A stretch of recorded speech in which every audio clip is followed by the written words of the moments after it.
Happy Friday. Hey, Dave. Happy Friday to you. How are You you? look you look like you've been running around. Yes. And we'll leave it at that, huh? Yes. You look like you've been running around. Hold on. Oh yeah, that was you. Thank goodness. And we'll leave it at that, huh? Yes. Okay, do we have mutage? We have mutage. I love it. Okay. So it's Friday. It is Friday. Happy It's an Friday. important Friday. And of course, Pi Day Friday makes it Okay. important. Why is Today, it important, Dave?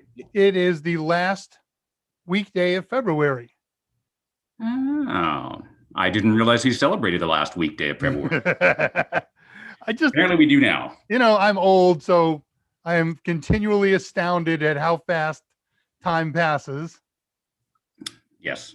So the next time we do this on Monday, when Mike does it, it'll be a whole new month.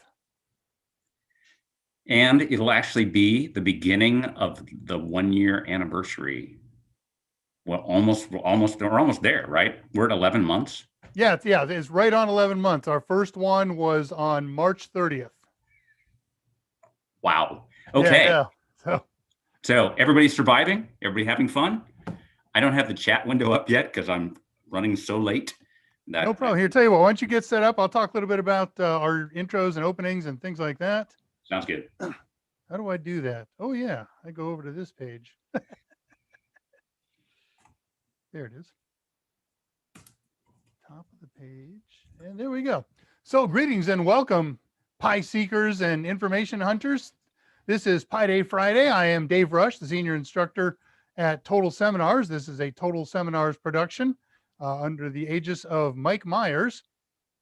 And every Friday we get together, myself and my partner in Pi, working on setting up right now, Scott Jernigan, who is our editor-in-chief and wears many other hats. We get together 3 times a week.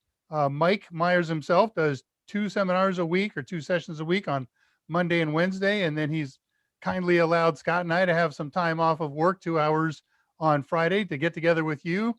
For those of us who are locked down or otherwise negatively impacted by the pandemic situation, so that we can continue our studies along the lines of CompTIA and technical things. And the particular focus of our Friday session is, of course, using Raspberry Pi computers to augment that kind of learning and instruction. We use Raspberry Pis to create tools and resources that help us study for CompTIA exams. And also, just because the Raspberry Pi is kind of a cool thing in its own right, we use it to talk about technology in general and to demonstrate it, and just to do cool projects with them, like today's. So, partner in Pi. Hey, I'm Scott Jernigan, editor-in-chief for Total Seminars, and you're not. That joke never gets funnier. Never gets old. I don't care. Never gets funnier. Anyway, hey, happy Friday. Good to be here. Good to see you all. I had a weird day so far.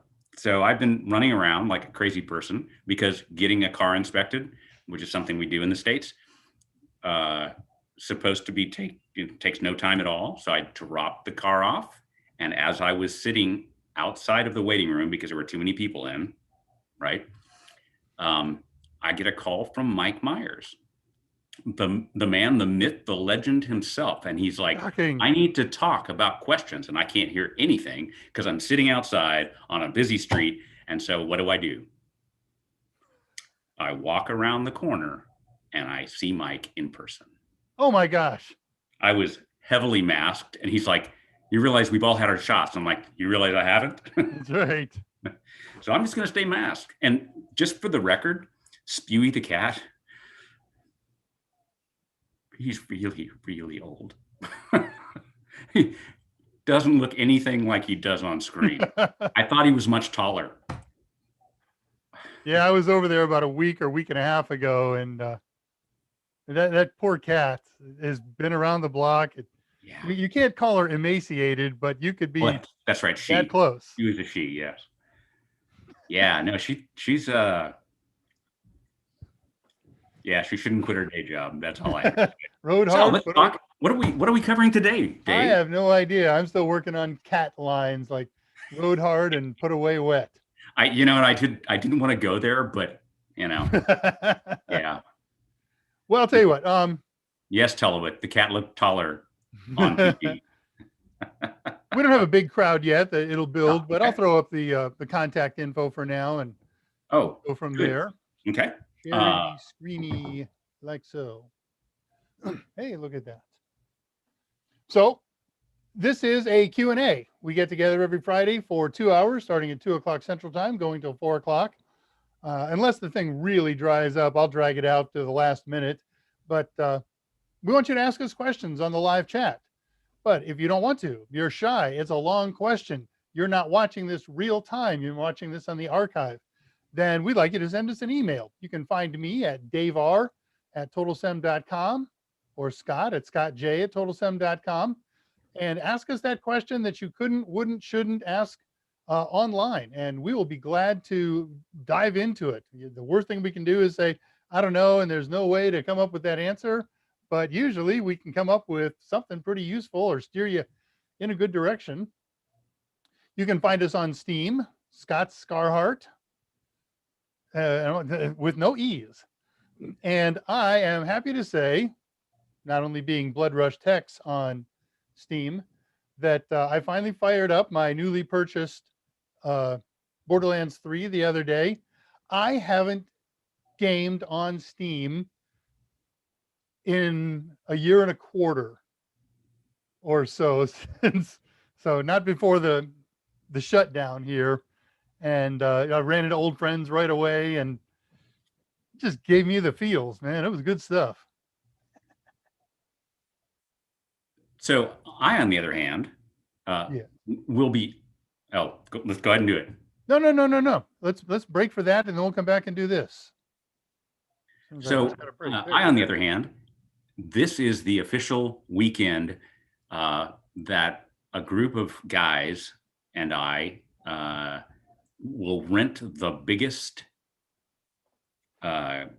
rental facility on the beach in a place called Surfside, Texas, which is just this little tiny space that has the only good surf, as in like surfboard type thing, in all the Gulf Coast. And we rent this giant building, and there's 15, 16, 17 guys, and we spend an entire long weekend doing nothing but tabletop gaming. Seriously. So this is the weekend for it. And so what I have been doing, and all my friends have been doing, is pretending to work, but actually playing tabletop gaming, tabletop simulator on Steam. So far, starting yesterday morning at 8 o'clock. And people have been playing nonstop and will be until Sunday. If you haven't had a chance to play a board game with your friends, tabletop simulator on Steam, awesome. Very fun. That's great. I'm sorry you're missing the in-person experience, but this is as good as it gets. So cool. That's right. Hey, we got some money savings opportunities for everyone. Okay. I think. Yeah. We do. That looks like money savings. Our special this week, our AMA special, just for you who are here watching this, is all of our CompTIA Total Tester practice exams and the Total Tester bundles. That's the exams, the simulations, the videos, all on sale, 50% off. Use the code URI2021 when you check out at totalsem.com, and you get a massive, amazing deal. Every single one of them, right? And we don't just have practice exams for, the big trifecta and ITF Plus. We've got practice exams for, heck, I think we've got them for project management. Yeah, and Cloud Plus, Pen Test Plus, CYSA. Yeah. So this is an opportunity. We've only got 2 days left on this one. We don't know what the marketing department is going to do next week. So take advantage of it. 50% off. It's already cheap as chips. So we're practically giving them away. Awesome. Yep. All right. Well, let's see who's joined us. What kind of funny things they have to say today. Hello, Tullowit. So Tullowit did a screen grab on Wednesday and posted it just as fast as humanly possible. I couldn't believe it. Be aware, was that Tullowit, screen grab, that Dave? we know you still have the live original, but about 24 hours after the Wednesday show, the YouTube completes rendering them and puts them up in the archive and makes them editable. So 24 hours after they went up, I was in the editor playing with the blur machine that was there for 4 seconds and it's blurred out. So do a before and after. That's what I did. I captured it before it got re-rendered. And that way he always has something to hold over me. Exactly. We'll be turned into a poster in the office when we get back to the office. It'll be for the t-shirts. Because, you know, we really should do these t-shirts. We should do t-shirts. Yeah. Hello, Alan Duggan. Good to see you, mon ami. And Patricia Grace is here, not driving. Good for you. Yep. Awesome. Hey, so Patricia, it looked like you changed your name the other day on Discord, and then I guess you've changed it back now, but I love the AMA winner name. That was cool. And thanks for hearing us. And it was the AMA winner with an H. Oh, okay. Yeah, so be it. I didn't even look that closely. I read fast, but not for detail. Well, there we go. Awesome. Yes, totally. Yeah, definitely a Chevy Chase reference in there. Not from me. So Mike was at the same place doing the same thing, or just around the corner at another business? So Mike, he lives 2 blocks away from where I take my car. So it just happened to be that I was literally there. Okay. I'm like, I have no excuse and I can't hear you on the phone. So I wandered over to get a real life sighting. And he was just like, it was very strange. I literally have not been in the same place with Mike Meyers for 11 months. And very strange. And he's like, you know, I just stay with my pod. And I'm like, you're the 3rd person in real life I've seen outside of my pod. That's incredible. And very cool. Hey, for those of you who missed that code, Scott has posted it at 207. That's URI 2021. It's not case sensitive, we've been told. So try any case you want. I would do it either all uppercase or all lowercase. I wouldn't mix case. Because when you put that kind of coupon stuff in the stores, you have to put every case in configuration. So that'd be 2 to the 3rd, 8 combinations that she'd have to put in to do that. But URI, if you didn't know, and I didn't until after the fact, was the name of the big storm that froze Texas last week. I'm just not going to comment. Yeah. Hey, Andre, and that means everybody else too. The only person that's, one of our frequenters here or on Discord or on Mike's AMAs that I am Steam friends with is Choco Taco, and I haven't actually seen him on these things lately. Okay. So, toss me an invite to be your friend, and I'll be your friend and track how much gaming you do and berate you mercilessly, saying you should be studying. Why are you gaming? My kid hates that he's a friend of mine because I'll know when he games, but he's too embarrassed to unfriend Dad. I love that. Mine just goes invisible and pretends like I don't exist. So there you go.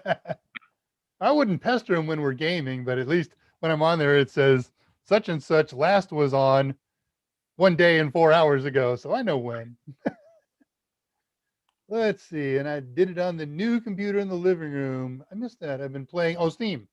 Okay. Shooting tanks. Yep. And Zach is here. Hey, Zach, good to see you.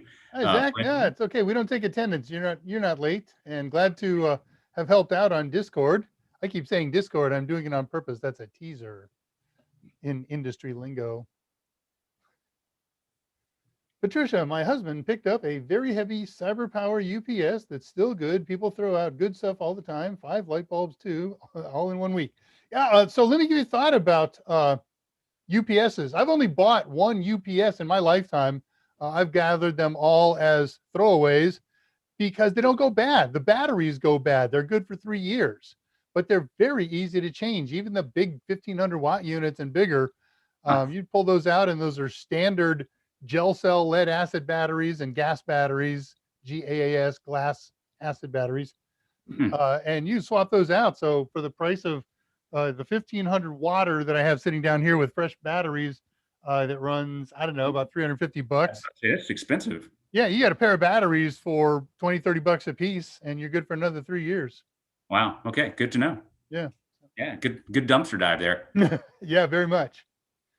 Hey, Drum Geek, good to see you again. Hi, everybody. Brendan S. here. Yes, changed name. Yeah, but you were a Drum Geek in the past, I know.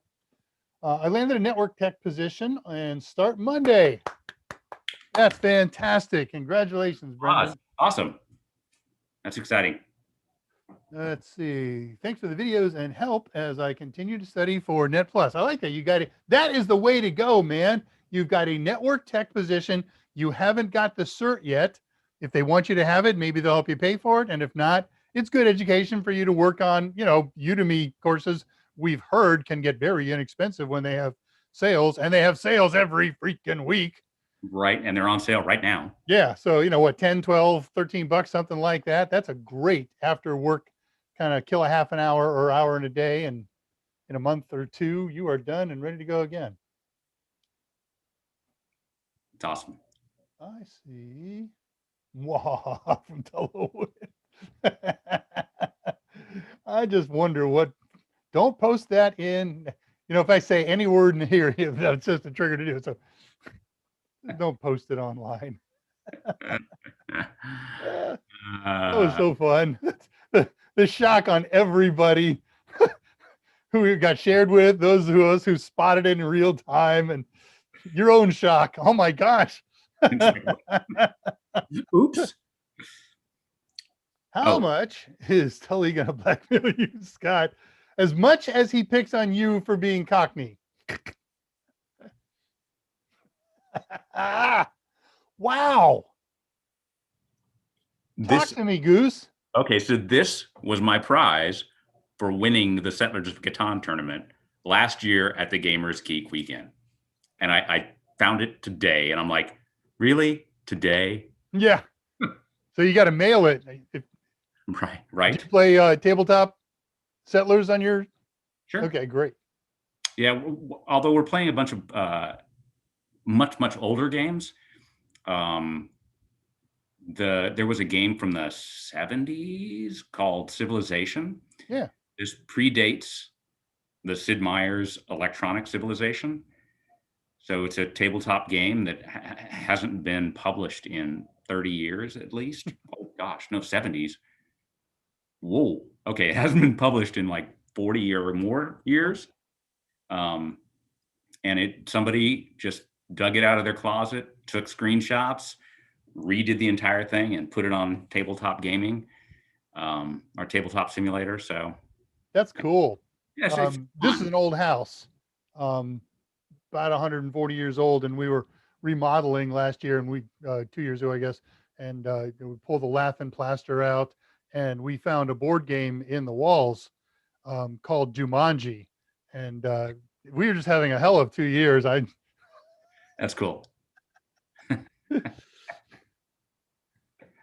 What was that Jumanji-esque movie that they did where they wound up in space?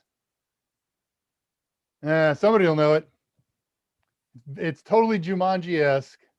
A couple of brothers, and Tim Robbins is in it as the dad. What was that? I don't know. All right. Somebody will wing it up. Getting near the end, and then we got lots to do today, including the big project, which is going to be installing a chat server on a Raspberry Pi. And chat's an unfair name for these things anymore because they don't just chat anymore. They're all chat and audio and video, and this is a really good one. On paper, the install is about 4 steps. And when I get done with you, it won't be many more, but I got to tell you, there were so many problems and issues and challenges that at 10 o'clock this morning, I was in the decision mode. Do we continue with this or do I abandon it?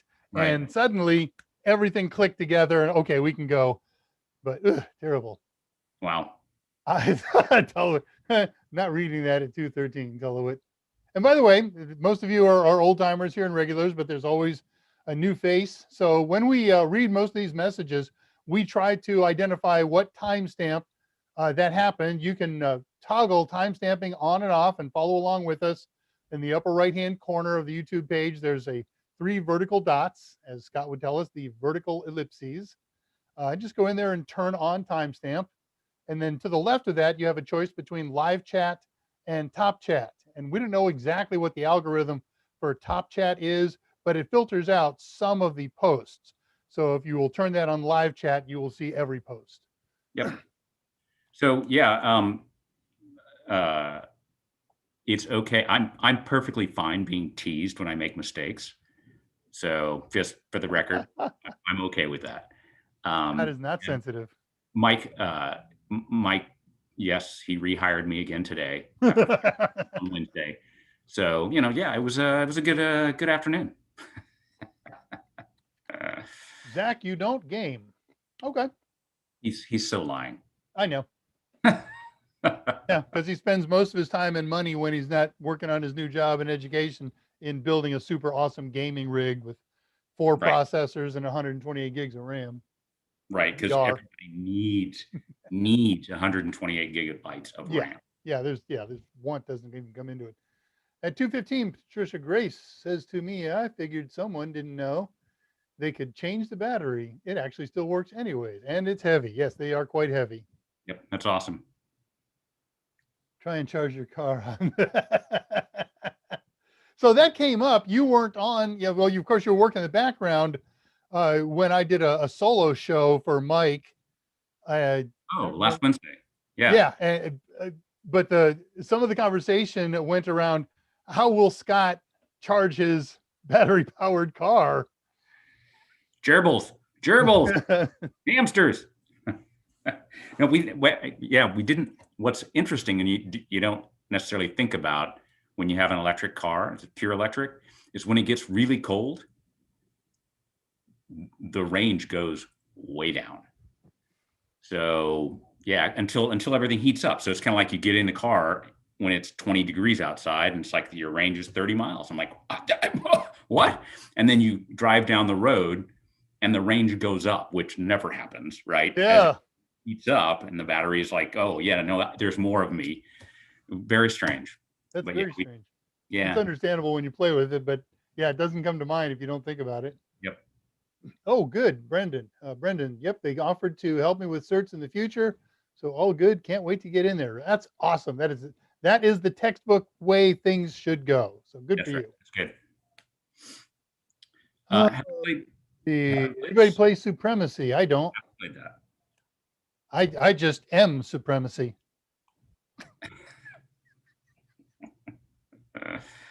By the way, note the skin color. Apparently, I'm Supremacist. No, I'm not going there. Just teasing. Zathura. Thank you, Tulowit. Or Zathura. Cool. First one was an Amiga game. That's probably true. I don't know that. I still regret not getting an Amiga when I could have. It's one of those things. And I gave away my very first computer to a colleague's kid who needed it. But it was an actual Intel 8088. Nice. So yeah, mine too. Like the only 2 things that I regret. Really? Those are the only 2 things. That's awesome. That's a great life. Man, if I had a list of my regrets versus my non-regrets. I regret not being born Elon Musk. Go from there. Okay. Hey, ciao, Alex. Good to see you here. All right. Well, I'm caught up with the last questions that I show visible at 2:23. Me too. So let's do a little review of last week, what we're going to do this week, and news of the week. All right. Sounds good. I think I was still shivering last week, but yeah. Can you imagine? I mean, in 7 days, from the coldest day to 7 days later, there was an 80-degree shift here. Yeah, it's just crazy. Absolutely crazy. And there's 80 degrees outside now, 80 Fahrenheit. Yep. I had to turn on the air conditioning. I turned mine on today too, first time. Which is nuts. Yeah, it was getting warm in here. Didn't want to be schwitzing while I was doing the show. Okay, so speedy review. Last week, we completed a 3-part presentation on building a Raspberry Pi cluster, or in Raspberry Pi parlance, a bramble. I cut it short. I could do another 2 presentations on it on all the testing, but after 3 weeks, nobody wants to drag it out any longer than that. And anybody who does want to, let me know on the Discord channel, and we'll talk about that. I'll give you some ideas, and maybe I'll do a little solo job here. And that just reminded me of, oh yeah, now after the news, I'll put the Discord link up. Okay. We also did one other quickie thing before we finished that project last week. We talked about the Linux time command, where you run the command time before you run another command on the same line. So something like time sudo hostname. You don't need sudo with that, time hostname. And so what happens is the hostname program runs and the timer starts as soon as the program starts running. And then when the program completes running, it generates the output that it's supposed to. And then underneath that are some information about how long that thing took, how much user time it took up, and how much program time, and how much overall time, and things like that. So it's a really neat little command and can come in real handy when you're benchmarking and doing some things like that. And I'm sure there's some very specific uses that I don't know. So we got a request on Wednesday during Mike's show that went unnoticed until we were on Discord later. And that was how to use a Pi as a print server. Yeah, you're right. I suggested that the gentleman who was asking the question, since it didn't come up in the AMA, email you directly. But if I recall that, and I did not receive an email from him. So just jot it down. Maybe that's something that we could tackle for next week, because it's not as good as it sounds. So we put that in old questions. I got an old question section here in my outline. Okay, awesome. Okay, use Octoprint just to print, or was he, because some people use Octoprint for like 3D printing. Wow, we'd have to run to the office. Okay, don't worry about it. No. Just, the question was just about using Raspberry Pis to print. Yeah. Okay. So there we go. I'm getting there. To print. Save this. Okay, back up the news. It's actually just before news. Okay. So today, as we mentioned, we are going to do a chat server on a Raspberry Pi. A lot of interesting pieces to this, not steps, but some good background information and some real challenges. This was not designed to go on a Pi, but it has been made possible to go on a Pi. So some workarounds here and there. So yeah, it's like a private Discord channel. Is that? Yes, or private Zoom is probably even a little closer. It's got a lot more capability. Okay. All right, cool. So yeah, it's very slick. And so if you want to build one just for your friends and your family and something like that and host it at your house, that's the real key, right? The installation in theory and on paper is a fairly easy project. Big deal, when you set it up and you're done, it's only accessible to people inside your local network. So your office network, if you set it up at work, or your house, and you don't really need a chat server for that. You can just say, hey kid, could you bring me a beer or non-adult beverage? So it becomes a little more important to say, look, I want people in the outside world to be able to reach into my network and use my server. And that's where we're actually going to go as a project next week. I'm going to introduce 3 ways to do that. And then we're going to look at them next week. And it's really important, not just for making this chat server work, but it's a very important principle and concept in at least 2 of the plus certifications, Net Plus, Sec Plus, and to a lesser degree, A Plus. Cool. We're going to really tie things together with that. Wait, did you just say Pi things together? I did not, but I wish I had. Okay, news of the week.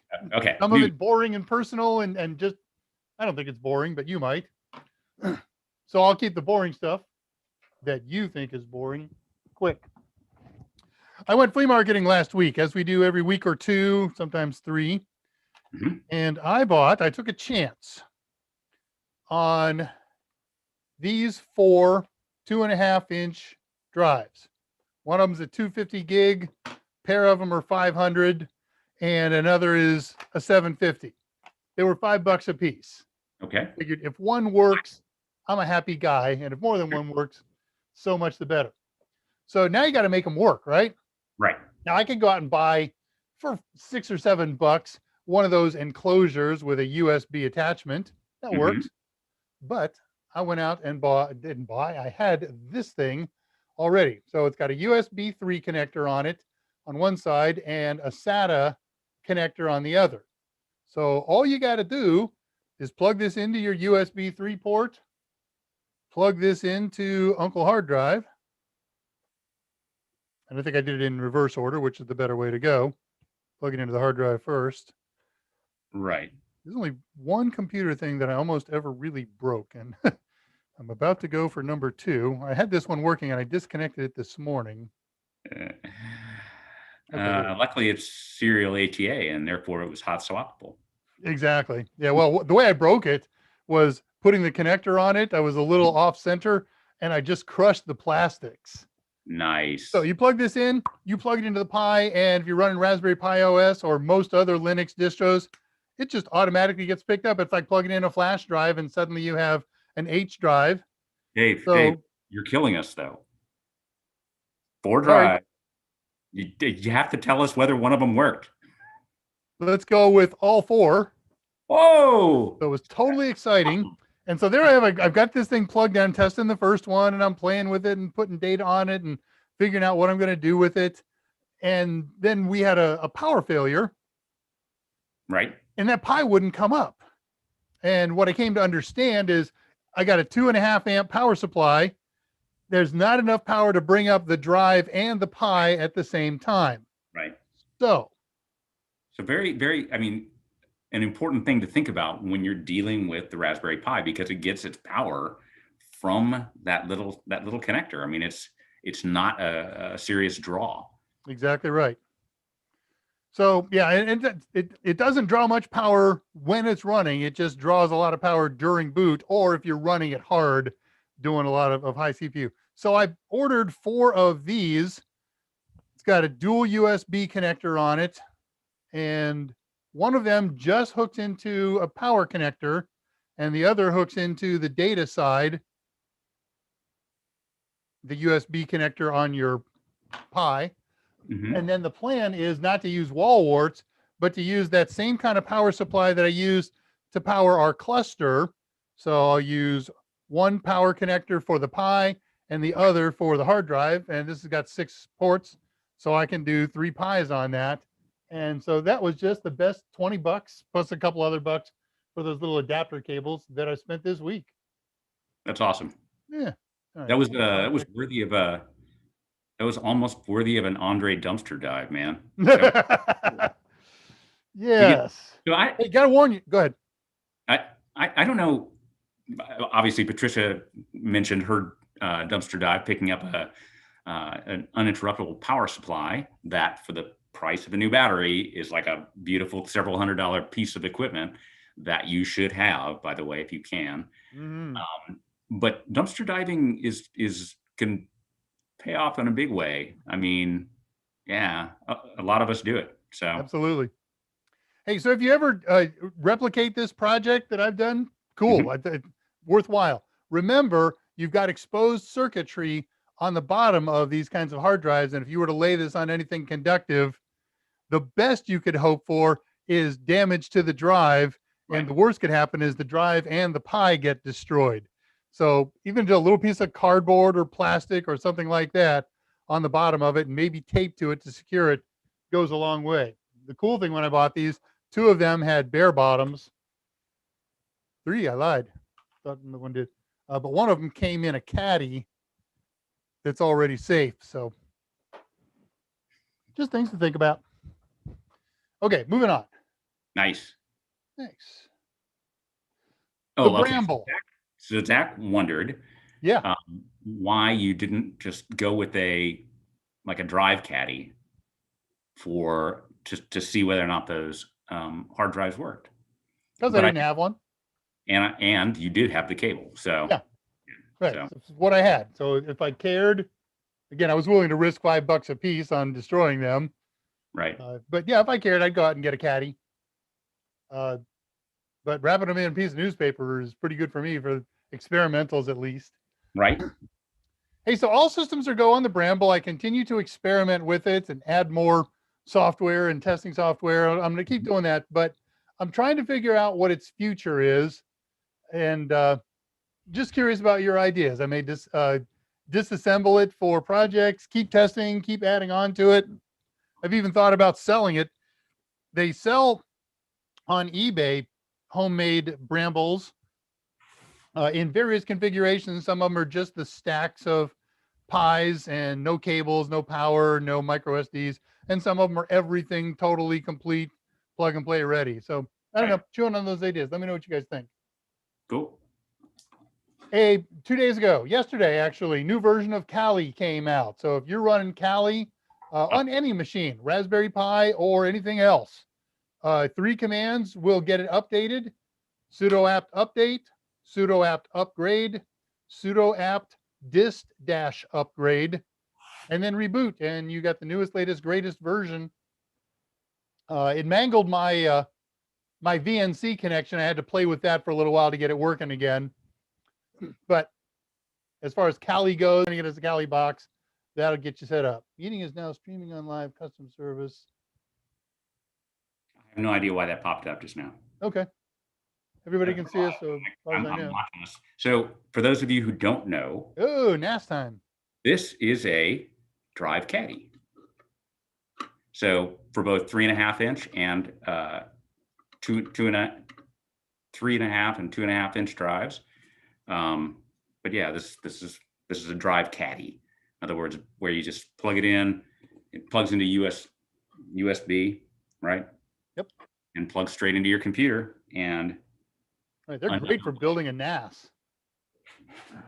I've got that over in the other corner, but I don't want to drag that over. Just a new product that came out the other day. I'm not going to go much into this, but 2 sentences.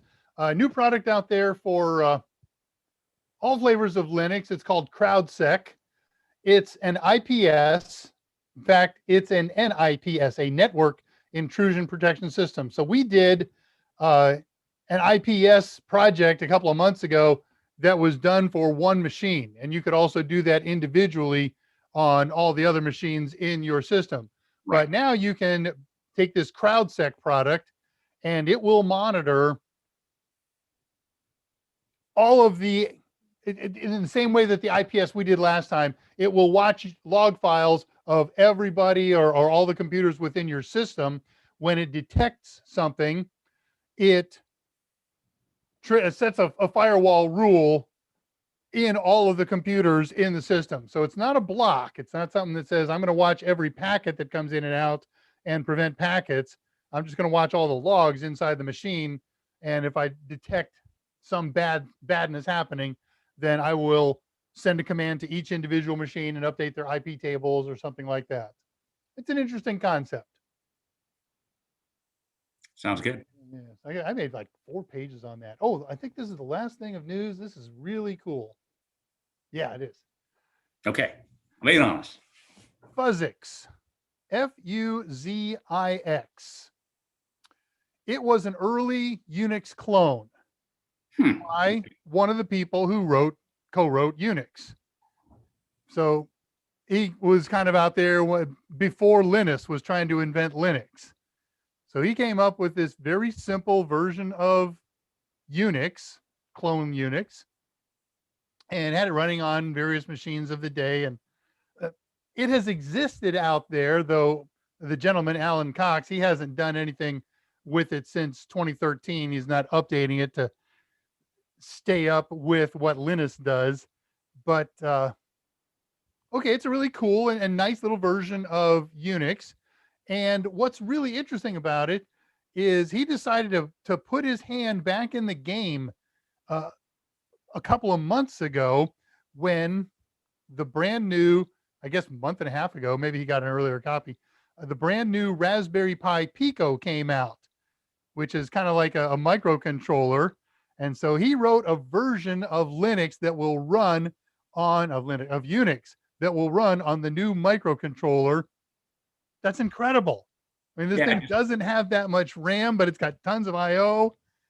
that's cool. So if you look up Fuzzix and Raspberry Pi, you'll find it. And it's just, I'm waiting to see what's going to happen for this thing. Very, very exciting. It's very cool. And Zest. Yeah, I literally just pulled up all the articles, and I'm like, oh, 3 days ago. Okay. Very cool. Yeah, I was trying to stay fairly current. Okay, let's talk about one more thing, and let's check the chat feed, and then we'll get moving on the project. We're going to get started early today. And yeah, let's just go with and. So share this screen. Several months ago, a gentleman named Jose Braden took an idea that was thrown out on one of Mike's AMAs a long time ago that said we should have a Discord channel to talk about total seminars and Mike Meyers and the things that he does on his channels and so forth. And Jose finally said, I'm doing it, Zach. You guys have all been talking about it forever. I'm going to deal. So he created the unofficial, absolutely unofficial. We have no control, nothing really to do with this thing other than we are members just like everybody else, but it's the unofficial Total Seminars Discord channel. Here's an invite for today. Scott will probably post a different invite depending on who you are when you get these invites. They look a little different, but they all work the same and they change every day. So you can go type in this one. It is case sensitive, or you can get the one that Scott's typing now. It's 41 minutes past the first hour of the show. You want to look that up. And we hang out there. I'm on all the time. I'm not watching it all the time, but it's in an open tab on one of my browsers. So if I hear my name, or if it hears my name, it blinks at me. And if I get bored or need a brain break, I'll go over and take a look and see who's talking about what. And we got lots of discussions and lots of people. I say we, Jose does. We are 7 people shy of 200 members right now.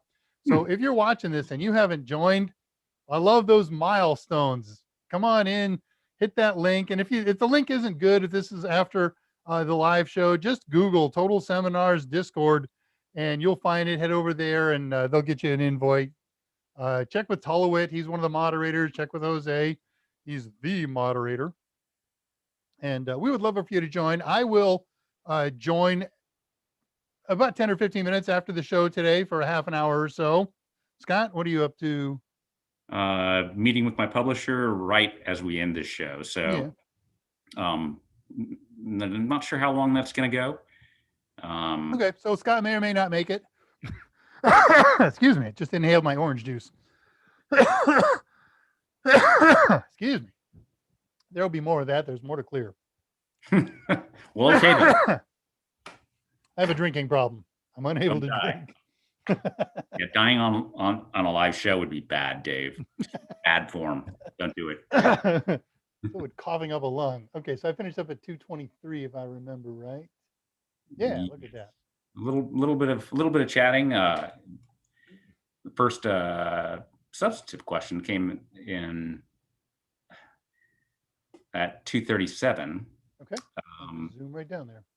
Yeah, Ziad asks, he's in his first, she, I don't know, is in my first class in university. And after a few more conversations, Ziad is studying bioinformatics.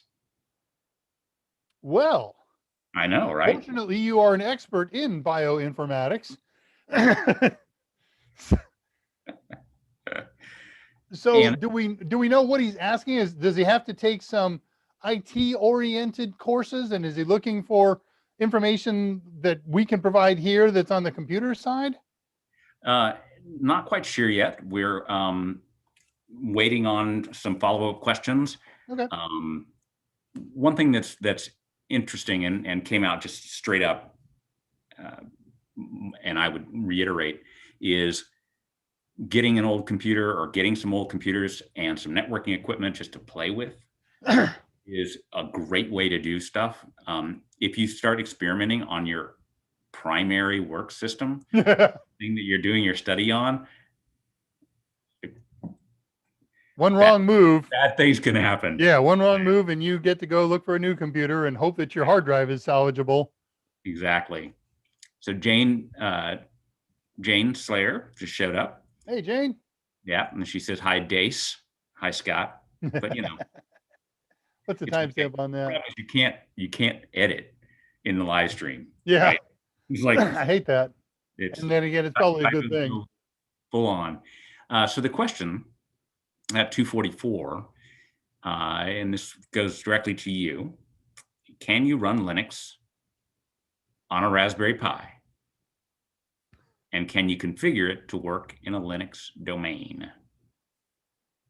What is a Linux domain? I don't know. And that's where I was kind of like, I mean, the Raspberry Pi by default runs Linux. I mean, that's the whole reason that we use the Pi in our networking classes and in our A+ classes, because it's a very inexpensive way to get people into Linux and be playing with the command line, the terminal, and all that stuff. Because it's fun and cool, and if you treat the Pi as a cool toy thing, then people get more engaged, right? And it's like, oh, it's not work or studying; it's I'm playing on the Raspberry Pi and setting up all these cool things, and they also get all of the essential Linux information they need to do their jobs as techs, which is epic. So by default, the Pi runs Linux. One of multiple versions, Raspberry OS. Raspberry right? Pi OS. Raspberry Pi OS is kind of the default one now. I always want to say Raspbian because that was what used to be. Yeah. But it'll run Kali Linux. Our project today, we're going to install Ubuntu on it. Nice. Okay. RISC OS, CentOS, Arch. Lots of different distros out there. Some of them are officially supported. Some of them are out wild west stuff, but yes, it definitely plays Linux. It also definitely plays LDAP. You can make an LDAP controller on there. It's a lightweight directory access protocol. I think that's probably what she means. Okay. Yeah. And so, yes, you can make it a domain controller, an LDAP controller, and the LDAP services on it are compatible with Microsoft domain servers. So nice. It can be a registered domain resource within a Microsoft domain. So perfect. Yes. That was the short answer. Yeah, there you go. Andre asked this, clarified the same thing. Yep. Linux domain controller. Yeah,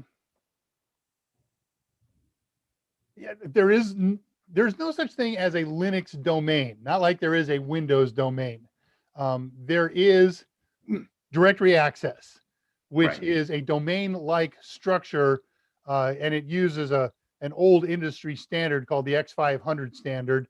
And yes, it can control an X500 LDAP domain, but it's not the same thing as a Windows domain. It's good, it's powerful, but it just doesn't have the broad acceptance. The city of Munich is running under an LDAP domain on Linux boxes. So if it's good enough for them, it's good enough for all of us. And how you know that the city of Munich is running?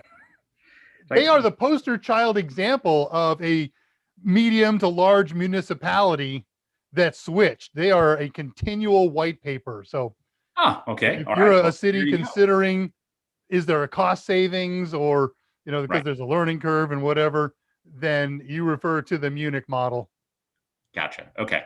That becomes much less obscure now. Thank you. Hey, Jane Slayer. By the way, I looked that up. Very cool. I understand the whole reference now. It's very, very cool. Shoot me an email on that, and I will send you some more complete thoughts and give you an idea of some tutorials where people have built small and medium scale Linux domains. Sounds good. Why don't you flash your email back up? That is such a smart idea. That's why you're here, man. Hey, man. I'm an idea man. Feed the mayonnaise to the tuna. Right. So shoot me an email, daveR@totalsem.com, because I'm Dave Rush. Or send it to Scott and he'll forward it to me, Scott J or really confuse the heck out of Mike, send it to Mike Meyers, and we'll see if he tries to answer it, and he probably can, or if he punts and sends it over to me. He's Michael M at Total Sim. All right, well, that gets us caught up, and that's pretty good. We're 10 till the hour.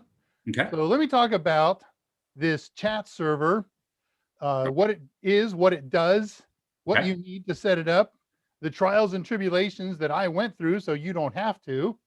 And oh man, it was just amazing. And I'll tell you why. It's not so bad for you. If you had to do it, you will not have the same troubles that I did.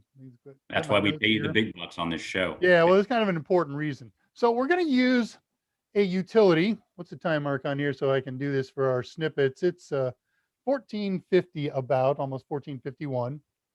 That's for my own personal notes when I index this later. I was thinking about a chat server a while back, and I put it in my list of things to do. And then a couple of weeks ago, I don't recall his name. It wasn't, and it's close to Anmal, but Anmal said something about he wanted to set up a chat server. And I said, well, hey, if somebody out here is interested, maybe I should look into this a little more seriously. And so I started some research and came up with Rocket Chat and a couple of other chat tools. And as the research continued, clearly head and shoulders above everybody else is this Rocket Chat thing. Yeah, okay, Zoom as a nice commercial entity and some of the other things, Discords, but for setting your own up at home, Rocket Chat is the way to go. And they have, like so many other things, multi-tiered offerings, a free offering, X number of user offerings, and so forth. And I'll look into that in a second. So it is a chat board that can do all the usual things that chat boards can do. It can do texting, text message forums, can make sub forums on it. It supports audio channels. It supports video audio channels. So I think Scott was probably right. It's fairly close to a Discord board, closer to that than to a Zoom board, because it doesn't have calendars and all that good stuff built into it. Though there are optional add-on features if you're willing to pay the price. So Okay. if you want to do this with me yammering for a few seconds in the background, just go to rocketchat.com. They're a .com. They're not a .org. And take a look at them. Take a look at their little intro video on that page. It's kind of cool. It shows you some of the features and capabilities, and that's nice. Let me see. So what do you need? I'm not going to go into all the how it works or any of that nonsense. We've all used chat boards to some extent or other, especially in the last 11 months, right? Right. All right. I do a lot of project on Raspberry Pi 3s because I have piles of them open and accessible. That's not going to work here. You want to start on a Pi 4 and don't think about anything less than 2 gigs. And as a practical matter, 4 gigs or 8. I'm going to do one on a 4 gig here. Okay, so this is the first time that you've actually said that on this show. Yeah, well, we also switched to Plex. The 4 is a much smarter idea, but yeah, as far as the 4, okay. Yeah, that's the first time I'm pushing 4 or 8. Okay. And then size. Their website presumes that you're going to do it on a micro SD card, the tutorial that I'm going to use, and we're using their native tutorial. I'll show you a link for that in just a second. Okay. They're saying get the biggest, fastest micro SD card that you can. And they recommend, if you're going to do this for real, not my little demo version that I'm going to do in here, be thinking 128 gigs or better. Now, if I were going to do this for real, I would not do this on a micro SD card. I would do this on a terabyte or at least a 500 gig SSD, USB SSD on my, that makes a heck of a lot more sense. Even if you just boot from the micro SD card, and there's no reason to do that. Think large if you're talking about a big chat server. Okay. And of course, you need a big enough power supply to handle the load. Pi Cs come with 3 amp power supplies. That's what they recommend for a minimum. And again, an add-on drive adds another about 1 amp So you can't use, I'm using a stock one here, but I'm using micro SD. If I were going to plug in one of these guys, I would go with one of my double wall warts or 6 wall warts, whatever that is. Okay. All right. Okay. And an internet connection. Of course, you got to have that because you got to download images and download the software. All right. Let's run through that again real quick then. A Raspberry Pi 4, 4 or 8 gigs recommended. The Okay. biggest, fastest storage device that you can get your hands on. The nice thing about micro SD is they don't add any power draw to the system. So I'm doing mine on a 64 gig card. Okay. Didn't even bother to try 32. A power supply and an internet connection. Of course, you may want or need a keyboard and a mouse and a monitor, at least to get you started. And this, well, all right, let's get into that here. So what can you do with a 4 gig Pi? The specs that I've seen are unofficial. They say that it comfortably supports 50 users. So I don't know if that means an 8 gig will support 100 users. So this isn't designed to run a big system. If you go to the site, excuse me, to the Rocket Chat site, you'll see downloads for Windows computers, standard Linux computers, Mac machines, and Raspberry Pi. So of course you can do that on a nice big powerful desktop kind of computer.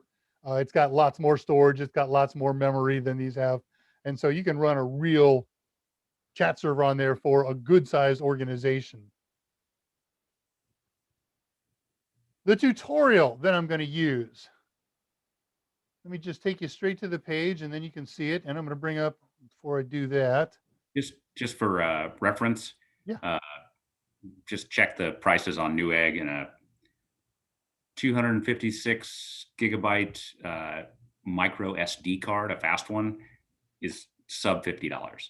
So man, yeah, I love living in the future. Right? Yeah, I actually was surprised by the prices. They're a lot lower than I expected. Yep. All right, I made a page that I'm going to share with you here. It's got all of the links that I do today. I thought that I had it in order, but apparently I don't. So here's the tutorial. Let me get a marker here. So it's on GitHub, Rocket Chat, rocket.chat.raspberry Pi. It's not too hard to remember. And I'm going to take you to that page right now. Really, I will. Click here, click here. That's a GitHub. No, it's not. There's GitHub. Okay. Well, when you look at this tutorial, they make it look so easy. You should actually show it. I'm gonna. I was just looking at it and going down memory lane with it. There you go. Okay, so there's github./rocketchat, rocket.chat.raspberry Pi. And they give you the step-by-step process starting down here. Looks like about a third of the way down from the top of the page. So there's the list that I just read off to you. Up and running in minutes. Okay, so let me tell you my truth. And by minutes, they mean a lot of minutes. Scott gave me away on Monday or Tuesday to another department for a project. It's not a difficult project, but it's horribly time consuming and terribly tedious. And when these kind of projects come up, it's all hands on deck and throw everything else aside and work on the project. So I worked on that project. I'm not done with it. In fact, I just got a message from one of my coworkers on this thing. Where are you at? I said, I'm in the AMA. Leave me alone. And so I didn't start working on this until last night. And I worked on it till about 2 a.m. And all that I got accomplished was the research, the outline, and download some of the files that I think I'll need. And then I got fired up again this morning at about 6. And at 9 o'clock, when I was ready for the first test, it exploded really badly. And all right, stop, try this. And at 10 o'clock, I was at the point where I said, I don't think I can do this. There was only one thing left to try. I'll try it. And wow, it worked. And I was able to create a nice step-by-step process of everything that does work. but it's not up and running in minutes if you follow their instructions, and I'll show you why. And let me tell you a little bit about here as we look at this page together. You need their program, the Raspberry Chat server, the Rocket Chat server, and a Mongo database, MongoDB. It's a SQL database, and it gets installed during the installation. So, okay, it's not like you have to go do something extra, but here's the problem. They wrote this tutorial back when the current release of Ubuntu was 18.04. They're currently on 20.04 and actually on 2010 for their short-term support product. And it says that you've got to use the 18.04 because the 20.04 version has a problem working with the ARM 64. It's got to be a 64-bit OS version of MongoDB. So, okay, we can't do that. So I'll just go out and find the 18.04 LTS image. No, they don't make that available on their website anymore. They used to have old versions on their website. So they said, if you want to use Raspbian, you can. There's a beta 64-bit image. In fact, there are a bunch of them, and I wound up downloading all of them, and not a one of them would work on the Pi 4 with 4 gigs. And I had to go through all that time and trouble of downloading them and imaging them and then testing them and watching them fail and trying to fight with it. So Raspbian is a non-starter for this thing. That meant that was where I was ready to abandon. All right, I can't get 18.04. I'll try and go find the old images again. And hey, good news, I found them. They are very arcane. They're very difficult to discern what they are, but I downloaded a couple likely ones, put them on cards, and they all failed and exploded miserably. So what I've done is I've taken a chance here. These guys said, don't use 20.04 LTS. And this is an older tutorial. It's coming up on 6 or 7 months old. And there have been new releases of 20.04 since then. There's 20.04.1, 20.04.2. So I ran 20.04.2, got that to download and run very easily. And I got it up and running. It's working like a champ. So if you just ignore all their stuff and start their project with the current version of Ubuntu 20.04 LTS, you're running. Now, let me tell you something about 20.04 LTS. It's a server product. It's not a desktop product.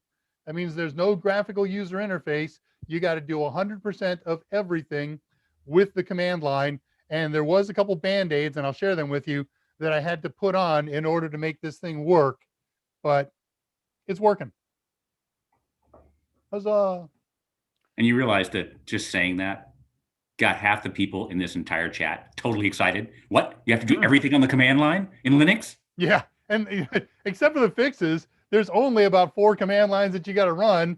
And the fixes were 4 other ones, and they're all simple and straightforward. But yeah, I know Alice is jumping up and down in her seat. Nothing but command line. There doesn't even exist a graphical interface. Huzzah! Nice. All right, back to notes then. So I'm not following along so much as on that tutorial. I'm doing all the right steps, but I usually kind of copy paste and then edit. Here, I just did what worked and documented it. It was a little bit easier. So step number 1, you got to find the appropriate download. And that part is really easy. All you got to do is go to ubuntu.com/downloads, or just go to ubuntu.com and select downloads from their menu and go get the current Raspberry Pi 20.04 LTS. Don't use the 2010. That's a short-term support. And you're going to copy that down to your computer, download it. It's not very big. It's only about a gig. And it's what they call an XZ file, which is a Linux zipped up file. But it's okay. Download it to your Windows machine. And if you haven't already, download and install the current version of 7-zip, one word. And that has an XZ extractor. Hey, wait a minute. You don't have to. I learned this after the fact. The new Raspberry Pi imagery utility understands zipped XZ files and can decompress it, unzip it on the fly. So you don't even need to do that. But 7-zip is a useful tool to have. So if you haven't already, the next step, we've downloaded the image, the zipped image. Now you need the Raspberry Pi image writer. If you haven't already downloaded that, raspberrypi.org/downloads. Download the Windows version or the Mac version, works just fine. And have yourself an appropriate sized micro SD card. And you just write the image to that. 2 steps: download an image, write the image to a micro SD card. We're halfway done.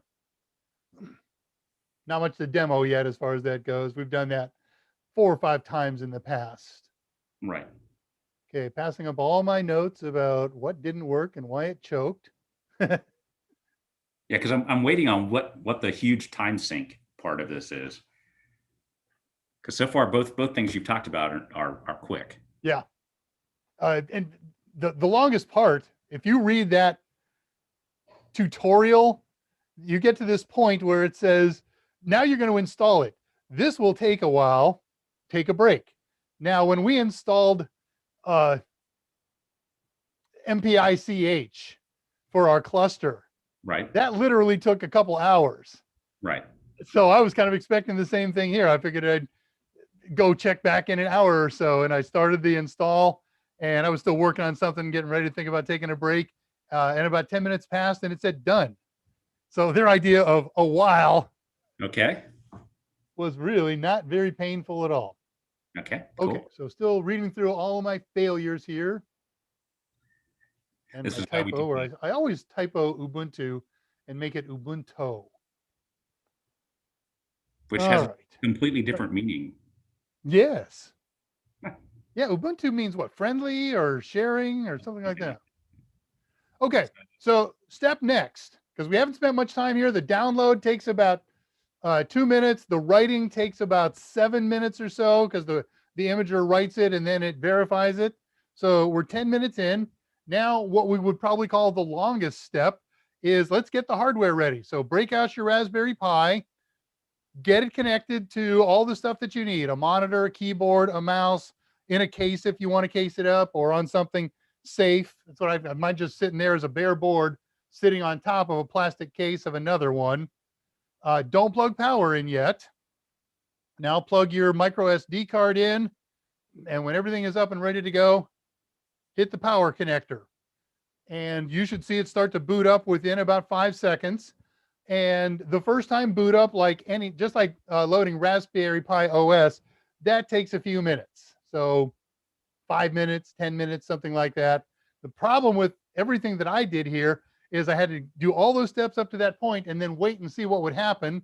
Some of them started to boot up. It resized the operating systems, and then it would reboot, and then it would just hang. Let me tell you about the hanging symptom that you need to know about. Your Raspberry Pi, especially 4, has 2 LEDs right next to where the micro SD card goes. One is red, one is green. Red means power. Simple enough. Okay. So if you apply power to your Pi and that light doesn't light up, you're done. Test your power supply, test your power outlets. Okay. But if it ain't lighting up and you know you've got good outlet power and a good power supply, frame it and call it your first dead Pi. I have 3 like that now. But if the red light's on, that's a really, really good sign. So the next thing you do is you look at the green light. And what you don't want is no green light at all, because that means it can't find your card. Okay. And then there's a series of flashes. They're kind of like beep codes on a traditional computer. And Raspberry Pi documents what each of the beep codes means. Solid green, another bad one. It's found the micro SD card, but it can't find anything on it. And 4 flashes. And this is the one that I got almost all the time. Flash, flash, flash, flash. Pause for 4 or 5 seconds. Flash, flash, flash, flash. Another micro SD oriented problem. So I kept getting that almost every time. And okay, give up. And there's a lot of other flash codes on there. So, but if you got a red light, the pipe will probably work. And if you, so once it's up and running, let's look at the good symptom. The green light should flash occasionally. Sometimes it's on for a long time and off for a long time. That's okay. Call it the disk activity light. So that means it's accessing and using your micro SD card. Really useful troubleshooting thing. Hey, we've done 2 steps.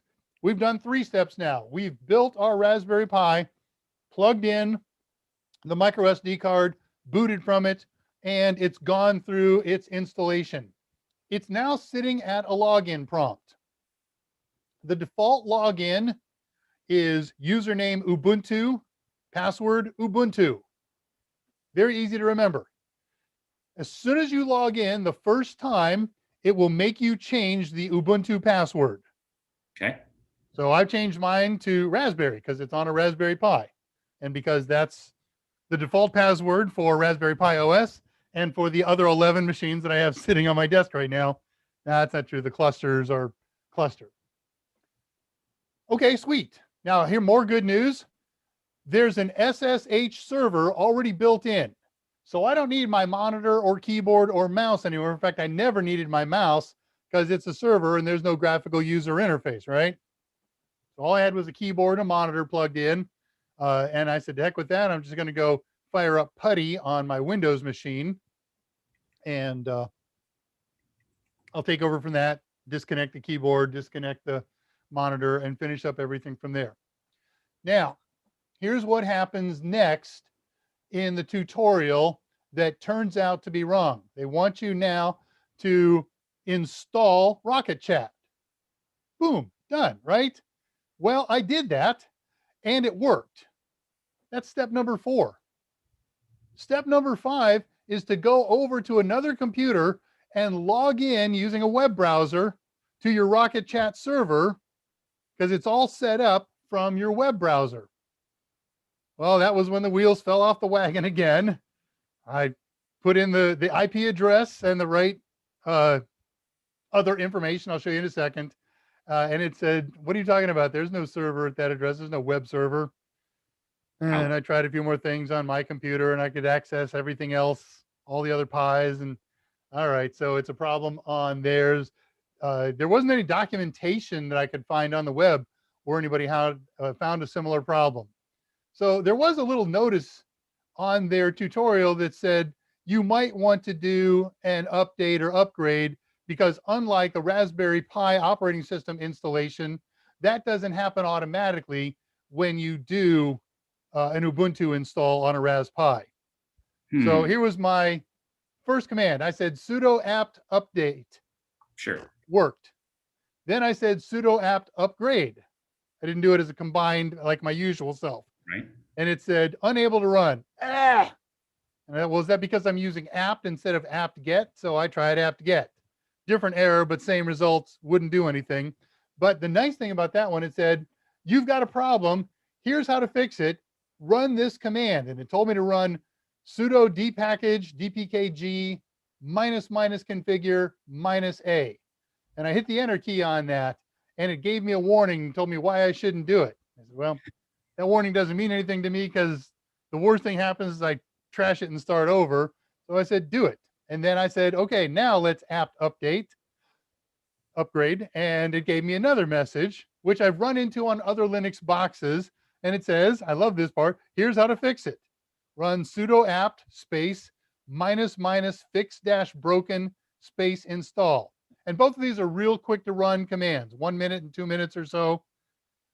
Okay, cross fingers again. Sudo apt upgrade. Buzz, buzz, buzz, grind, grind, grind. 2 minutes later, it's totally upgraded. Okay, so I've done 2 of the 3 fixes that are necessary. I did an update, I did an upgrade, and now I hadn't thought about this. And this was the single piece of advice from their website that helped. They said when Ubuntu, and presumably everybody else, because I know that Pi does this as well, when they do a major release, they also periodically quietly do minor releases that aren't picked up by update upgrade. You have to do a dist upgrade to get those minor patches and fixes. So I don't know how long 2004.2 has been out. And I said, well, I'll just run the dist upgrade because you said it's a good idea. Sudo apt dist-upgrade. And there was a 10 to 15 minute upgrade. Okay, that's a good time to go hit a piece of coffee. And then I came back and I sat down on my Windows machine and I fired up a browser and I put the browser IP address to this system and it launched. Let me show you this. I'm going to take you to the page. Okay.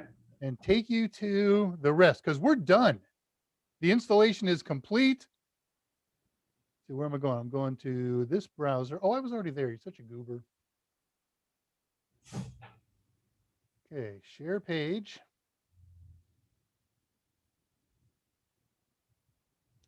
So you go to any other computer in your local network and you put in the IP address of your Rocket Chat server :3000.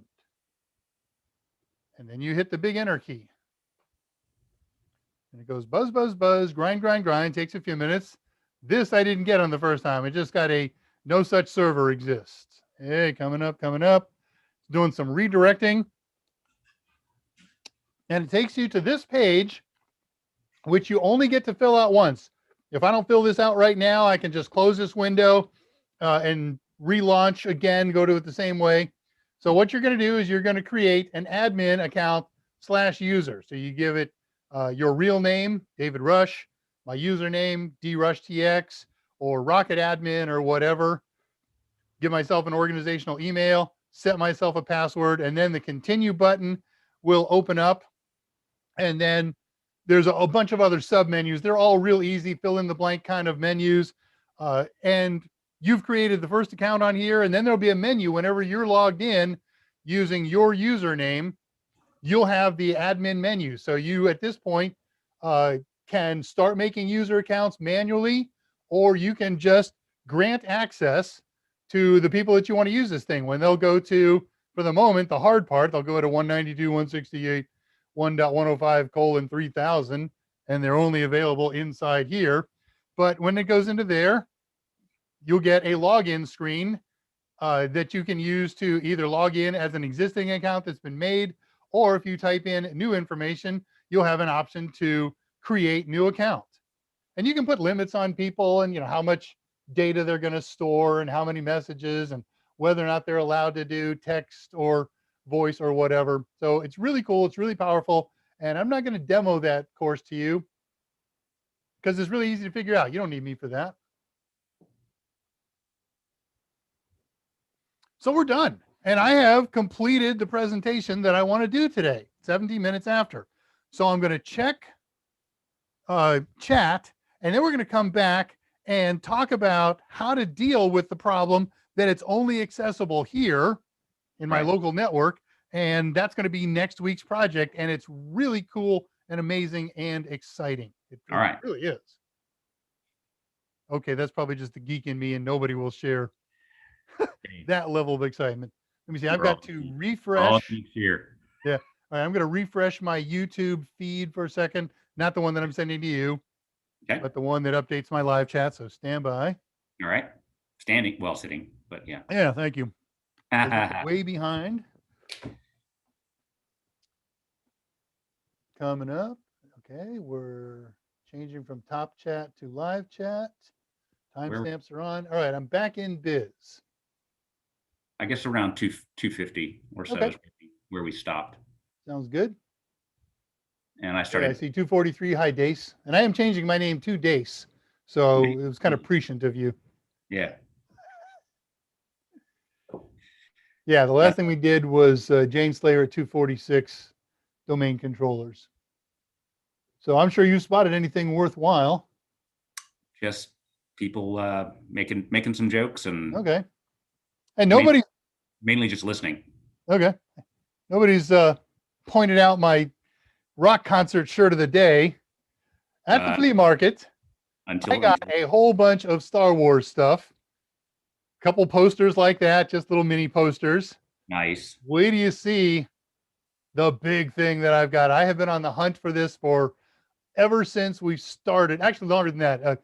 Ever since I started recording some Pi lessons in my home studio. I wanted a set that would change every day. And there was going to be a Star Trek theme and a Star Wars theme and concert shirt theme. So I have been looking for a particular Star Wars prop since those days, well over 2 years ago. And it appeared at the flea market in bad shape. It looked like they stored it in the La Brea tar pits if La Brea was made of dust and mud instead of tar.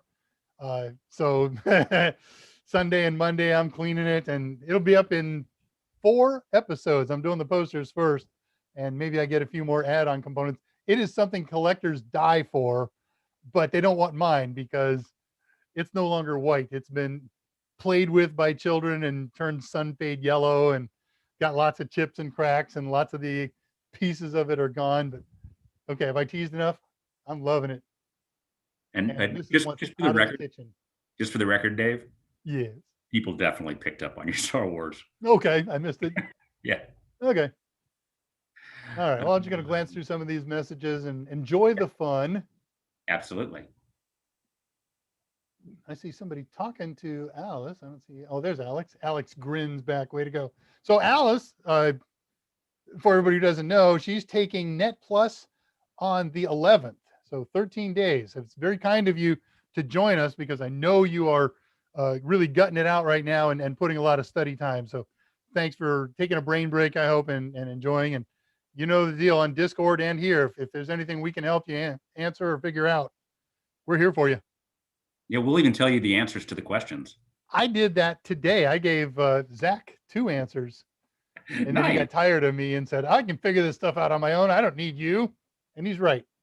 But he did it in a Cockney accent. She's taking it on the 5th.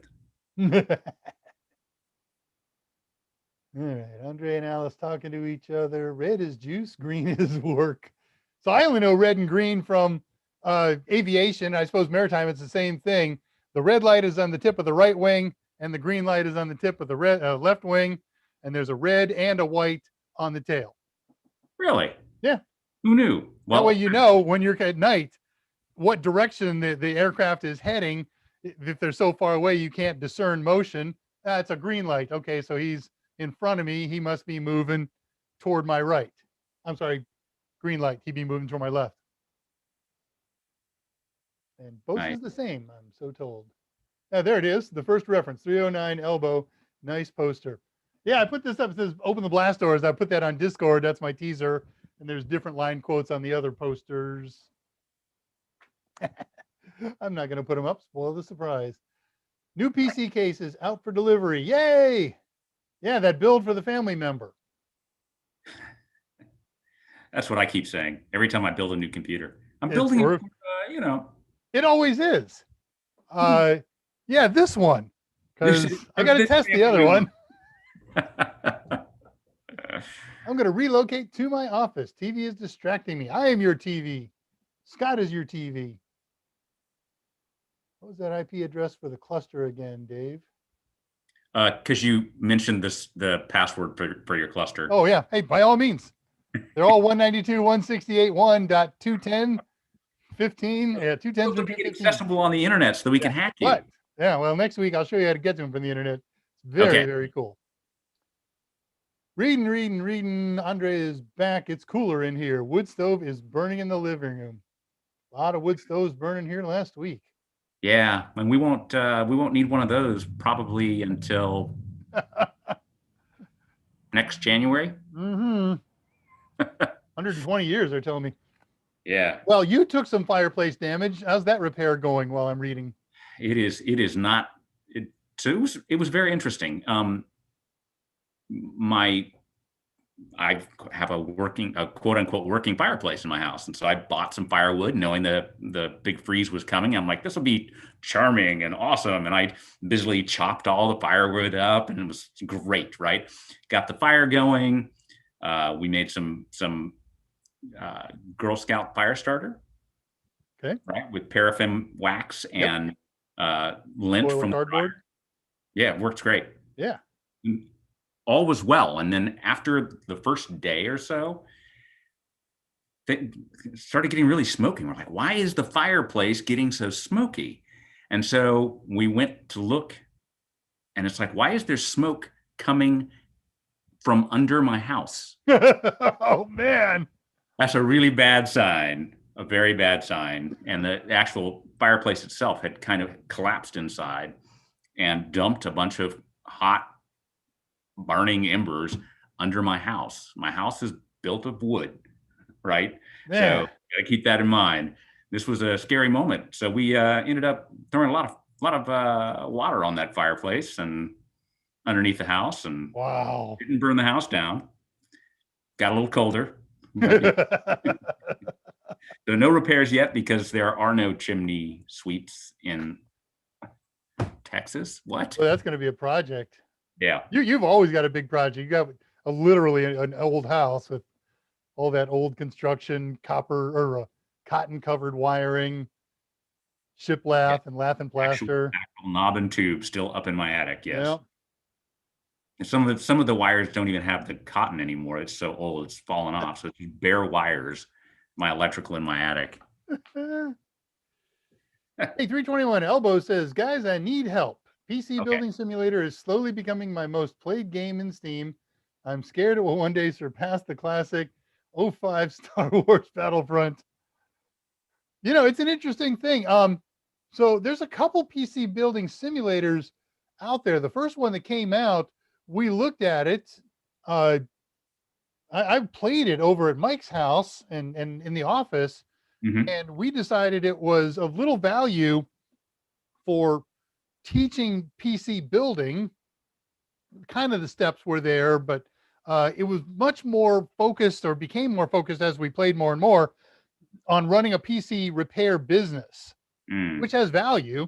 Sure. But I've been told since then there's more and better actual building PC simulators. So let us know if that's what you've got, and if anybody's got experience in a good PC building simulator that you said, you know what, if I use this thing, I really learned enough that I could do a build besides what I gathered from Mike and Scott and to a lesser degree Dave.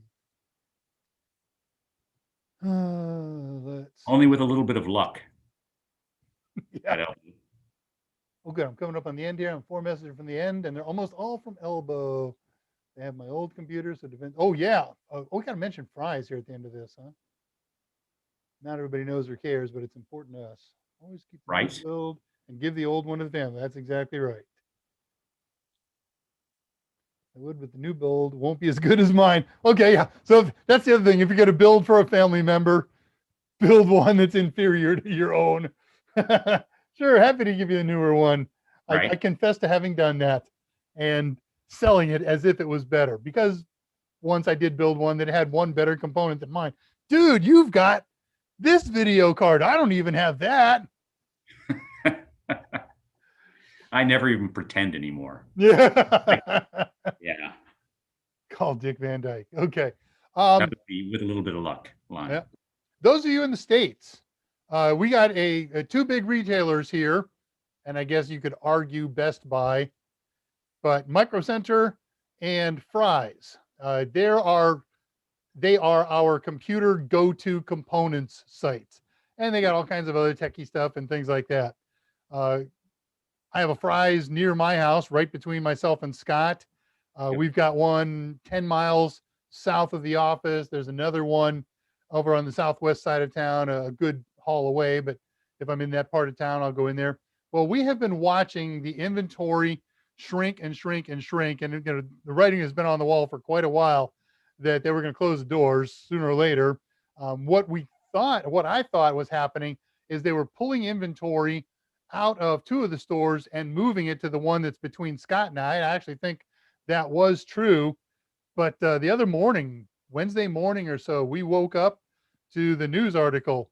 Fry's closed all their doors. They closed their online ordering. They closed every store. They didn't, run a clearance sale or anything, just shut down. So I'm in mourning. I got to go to Fry's once a week, no more than once every 2 weeks. And I actually had planned on going to Fry's right after Mike's AMA on Wednesday. And then the news article, and well, that ship has sailed. Yeah, I guess I won't go with that joke. When Fry's first moved into Houston, those of us who we traveled a lot, teaching and stuff. So we had seen Fry's in other cities, and when they finally got to Houston, it was like, yeah.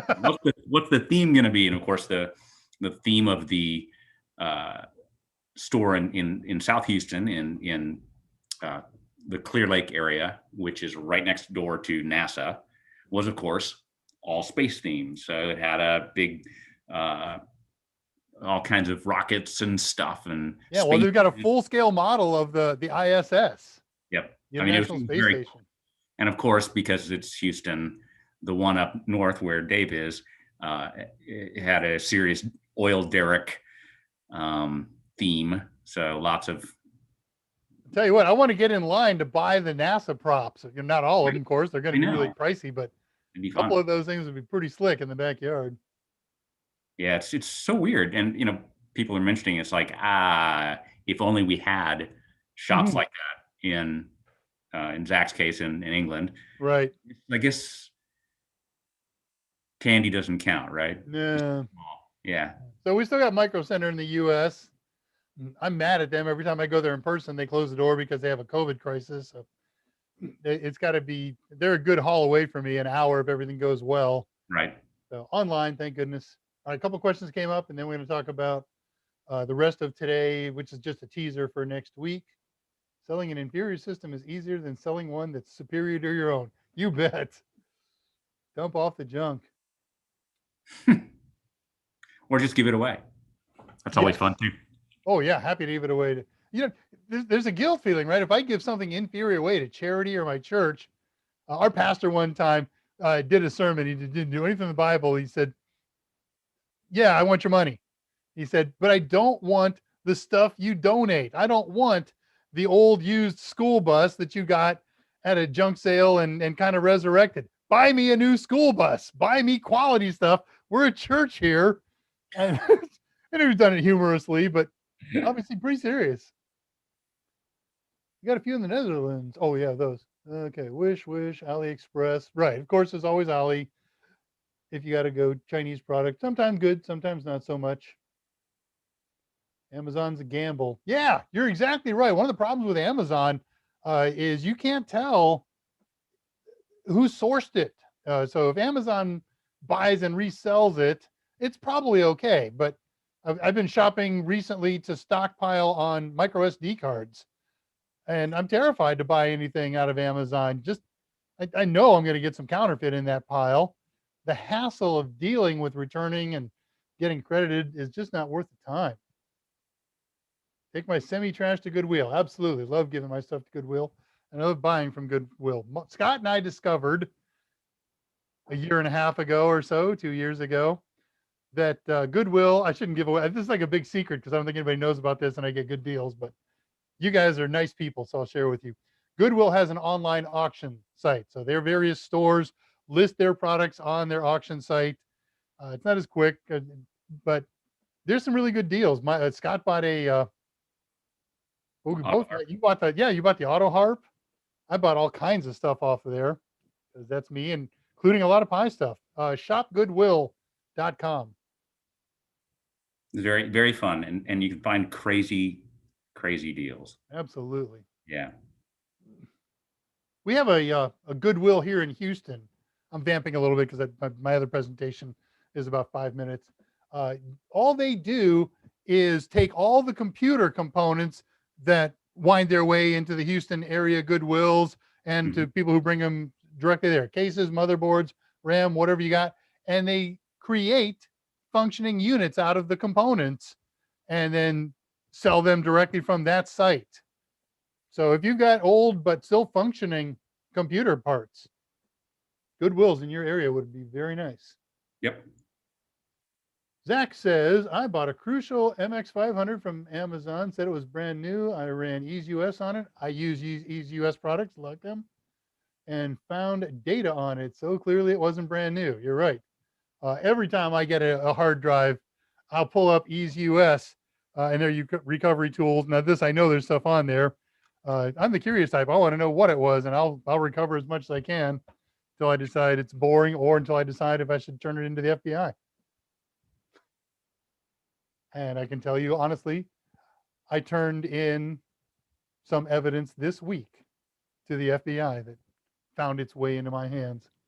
Wow. That's scary. Because the nice thing about working for the FBI, we know some people. We do. Absolutely. All right. Well, let me flip back to just a couple minutes of this last bit of presentation.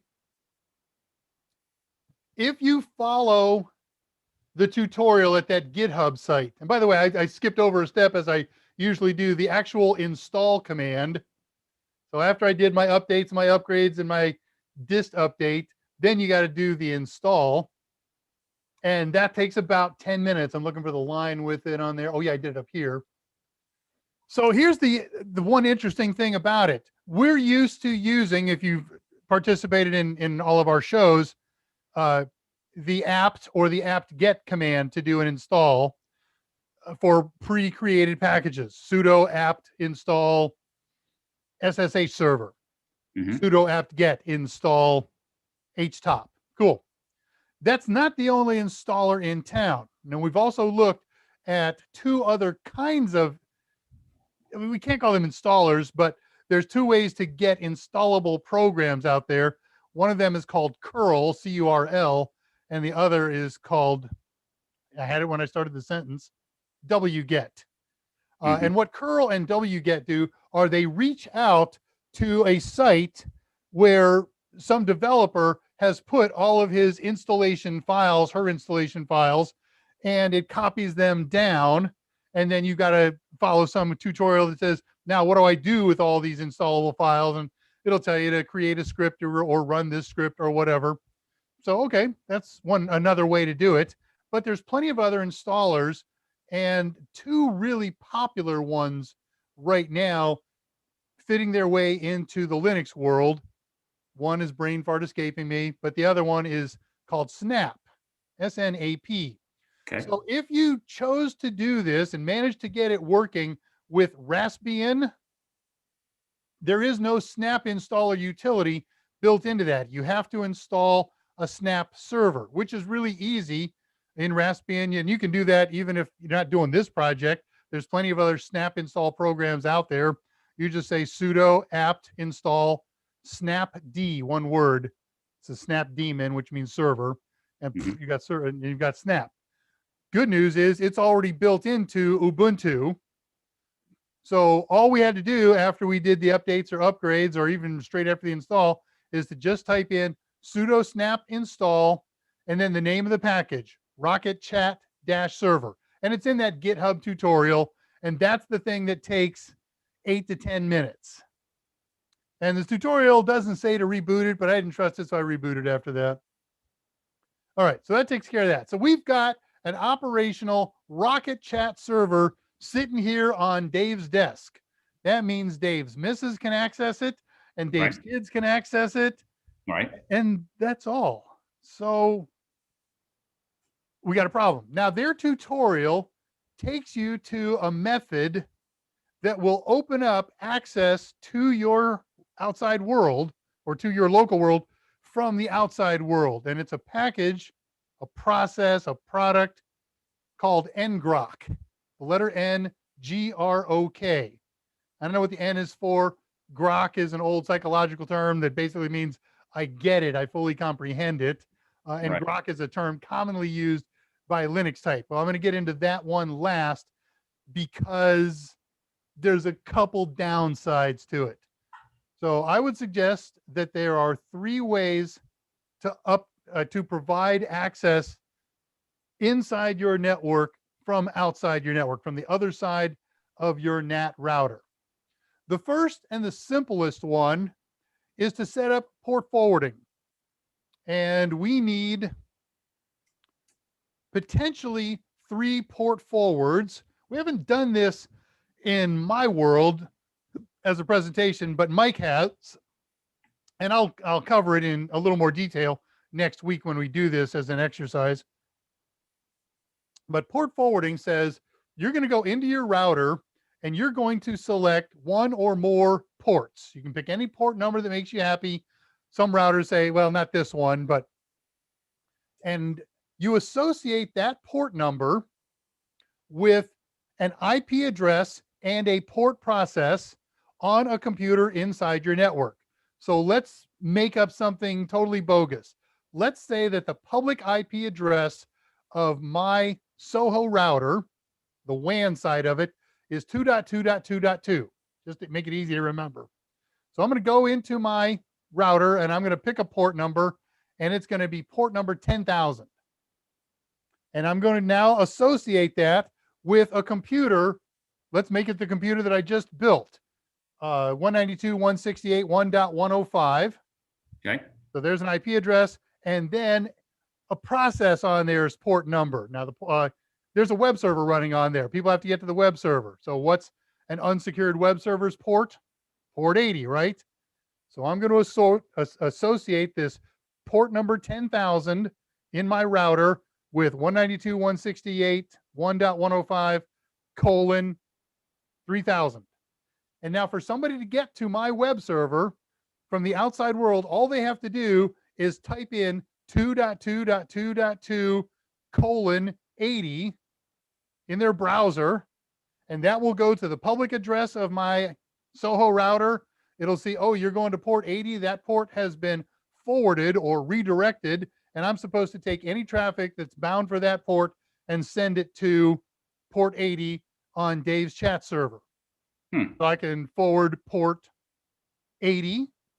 If I'm going to set this up to be secure, I would probably port 443. And because its native function for admin is on port 3000, I will also port 3000 so that I can administer it if I'm on the road or outside my house. So, okay. So basic port forwarding. There's two problems with basic port forwarding. One, people have to remember your IP address and your port number. Right. Now we can get over that. We can talk them through it the first time and have them create a bookmark. So that part's okay.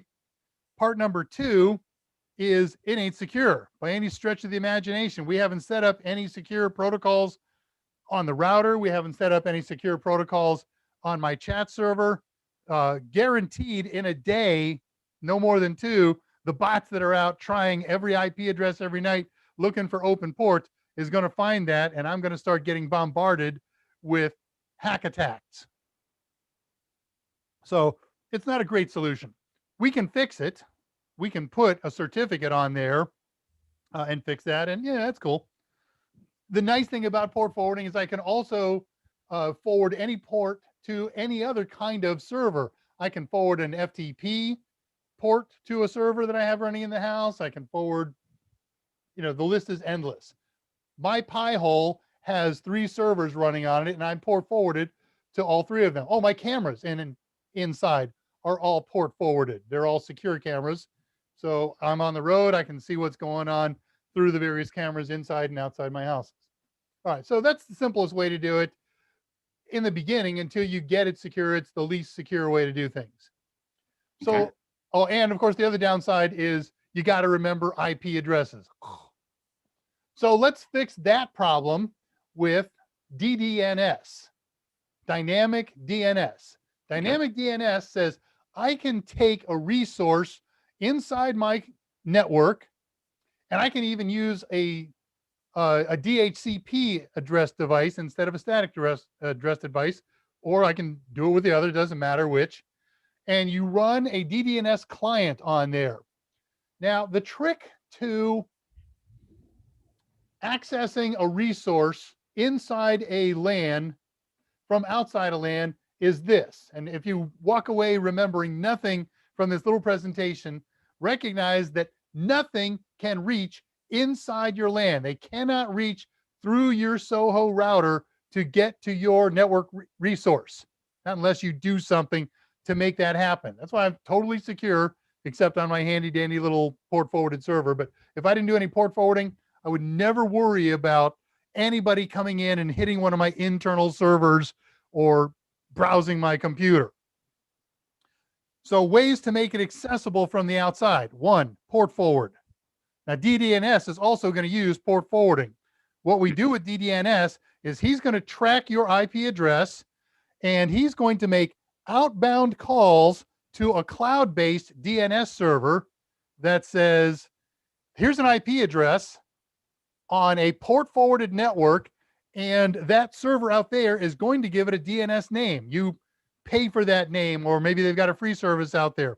So maybe you can get something really cool like rocketchat.drushtx. Or maybe you're limited to offerings, domain names that only they have. Maybe you can put the first part, but you're stuck with the back part. ASUS runs their own DDNS service. You can come up with any first word you want. drushtx rocket dot asus dot ddns, and you're always stuck with the asus.ddns. But that's a cool thing then, because that's a name people can remember names, and Right. they know how to put them in their bookmarks. But again, we're still on the downside. We still have an unsecure resource right now, so we got to fix that. And we still had to do port forwarding to enable people to get to the inside. So now people type in rocketdrush.cooldomainname.com, and it's going to find it. And that thing is going to say, I got a word from the client most recently. The public IP address is this. The forwarded port is this. Here's the information you need. And it'll call my server. All right. So that's useful. I can get names in a port forwarded situation with DDNS. And then there is this thing called ngrok. Ngrok is a combination of three things. Number one, there's a cloud service out there that your computer reaches out to. Okay. If you reach out to a resource, it's allowed to respond. So it can't initiate contact and get through your NAT router. But if you say, I'm talking to you, okay, cool, I'll talk to you back. Right. Second of all, that's an encrypted VPN tunnel. So Okay. cool, I'm safe. I don't need to put a secure certificate in there to achieve some degree of security. Still gonna.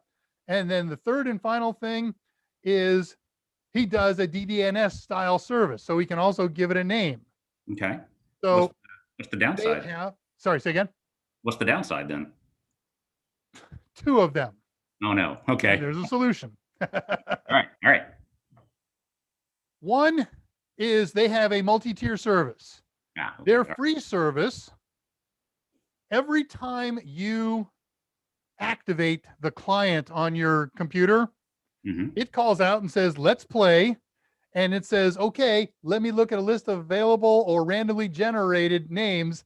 And that's what you get for this session.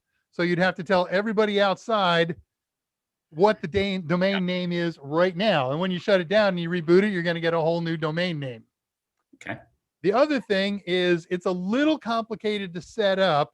It's kind of like setting up a secure system. You need a thing called a token, and it's not the worst thing in the world. If you can follow instructions, you can do it. And I'll show you how to do it next week. But there are a number of alternatives that provide the same service. They provide a DDNS service. They provide a VPN. They provide outbound contact, and they do it without the token setups. And as with everything, it's not free. Their services are good. Their first tier, for the best one that I saw out there, that if I were going to do this, I would do this. It's completely supportive of everything that I would want to do on a home-based server. It's $5 a month. So you're going to spend $60 a year. But if you're actually trying to host a decent performance Pi-based, and you don't have to do this Pi-based, you could do this on a Windows machine or a Linux machine or whatever. Right. $5 a month is really cheap. Have all of your subscribers send you $1 a month or $10 a year, and 6 people paid for it for the year. So we're going to look into those things next week. What are we doing here? 46. So that's everything that I wanted to get through today. I do want to mention a little bit of housekeeping for next week. Okay, so it's actually going to be the project after that. I guess I should hold this off until the first April episode, but I'm so excited about this project that I'm probably going to do it sooner. We're going to use an 8 gig RPi remote. Thank you, Raspberry, to build an auto dialer and an answering machine for your landline phone. I think that's a project that's got a lot of interest and a lot of What? What? That's why it's going to be the first episode in April. Okay, all right. I ran across this April Fool's idea, and I'm following along. Going. I couldn't wait. What? Land what? Land mine? I'm sorry. Oh no, I've killed him. Never drink while you're laughing. Monday's show, Mike's normal show, he did mention in his last show about a particular feature presentation, but he did make some notes about at least one topic. But to my knowledge, he's just going to go general purpose on Monday. But I think you so. never know. Mike may come up with something over the weekend. He says, man, I've got to demo this. How to wear your mask or not wear a mask and run into Scott Jernigan on the street. He did not put a mask. The last bit of housekeeping. I've only just proposed this to management, so there's no promises here. But next month is one of my favorite months of the year besides December because it has two of the scariest, or at least one of the scariest things for all the men and women in military service. It does. It's the beginning of a 31-day march. Wow. And 3 days later, it is the scariest command to all men and women in our military, March 4th. It's the only date that's a command that I know of in the calendar. Okay, cool, fun, I like. And the best thing in the world is April 1st, because you will have just completed a 31-day march. Right. But, Perfect. Okay, on seriousness then, third week of March, or second, depending on how you look at it, comes March 14th, which in the US we write as 314, or Pi Day. And Pi Day is when Raspberry Pi Group historically has introduced cool, new, and exciting, and amazing, and interesting things. Right. So I have sent a message to Scott, as a matter of fact, because he's my first higher up. He's my direct boss, and said, let's do something really cool and awesome and amazing for what would be the Pi Day episode. Is actually March 19th, and I want to do it on the 13th, 12th, whatever that is, because it's 2 days early, and I don't know what Raspberry Pi will have done by that point. I want to be able to key on it. So Right. I'm going to do something on March 19th, whether or not it's what I've asked for and proposed to the boss here is going to be. But if it's not that, I'm still going to do the most interesting, amazing, and doable project that I can find between then and now. So March 14th, second favorite awesome. day of the year outside of Christmas. It will be awesome. Yeah, great. Well, that takes us to 8 minutes to go, which is a perfect time to catch up on questiones, do closing thoughts, and all of that stuff, and wind up right on the hour. And hey, good news. Michael had to step out today. He was working on a project and deflooding and whatnot. So he's given me control of the on-off switch. Cool. So we don't have to do the long pause and stare. I will just hit it when it's time. Well, we should. Well, go ahead. I'm scared. We should do the long pause and stare. Yeah, right. Just because even though you have control. Right. As long as we want. I'll stay on for 6 minutes. Okay. Well, are we done? Are we still live? Loving that. All right, picking up at 3:34. Andre's got a birthday in 2 weeks. Yep, and just got his birthday present early. Yeah, see that 19-inch 9U network cabinet. A cabinet with a K. It's a cabinet. In the US, we'd call it a cabinet, but you're gonna put it with a K. Yeah, I have a little bit of a little cabinet envy right now. Yeah, me too. All my network gear is just kind of hanging out on shelves. Yeah, I should really rack mount all these pies right here. That'd be cool. I might do that on a shelf. Rack mounted pies. I'm loving it. I was pissed because it was brand new. Oh, that was okay. The broken thing. Nice, Andre. Reading questions, passing 335. Conversational stuff. You run across any questions while I'm digging here? No. Okay, just a little commentary. Yep. A 24-port patch panel, a 16-port switch. Yep. I'm on the hunt for 16-port switches now. I've got new projects going on, and having these multiple 8 ports around is sucking up power connectors is really a big problem. Everybody loves the awkward pause at the end, Dave. I'm just saying. Thank you for the grok info. I learned grok from a junior high or high school psych teacher And I recall running into it from Highland, but I didn't know he coined the phrase or created it. Yeah. In Stranger in a Strange Land. So, yeah. There goes my weekend. I got to read. I tell you what, it's like one of the few Heinlein books that I will continue to pick up every year. Man, I can't do that. I can reread the book occasionally, but multiples, it's rare. Though I need a copy of Illusions from Richard Bach for my kid. Nice. I haven't read that in a long time. Never drink while you're laughing. My mom has yet to learn that lesson. I must be your mom. I hate cleaning windows.